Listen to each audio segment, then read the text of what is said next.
pesanan saya sudah datang di Burger Brepot. Tuh, saya pesen ini, makanannya belum sampai, jadi saya rasain dulu ya teman-teman. Ini namanya Sangerdin. Tuh, coba saya rasa dulu ya.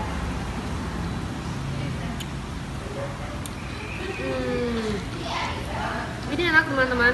Memang sih banyak, kalau di Aceh itu banyak sanger ya di tempat lain.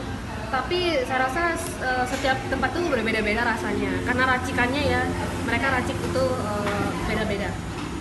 Jadi kalau di sini itu rasanya tidak terlalu manis. Itu yang saya suka di Burger Brepot. Dia lemak ya, tapi tidak terlalu manis. Mereka lebih menonjolkan rasa dari bahannya, bahan bakunya. Ya, teman-teman, silakan datang ke Burger Brepot. Dan ini kita lagi di Ulele, Burger Brepot yang cabang Ulele. Teman-teman jangan lupa lihat liputan kita di channel YouTube TJUTE Cute, dan jangan lupa subscribe. Sampai jumpa.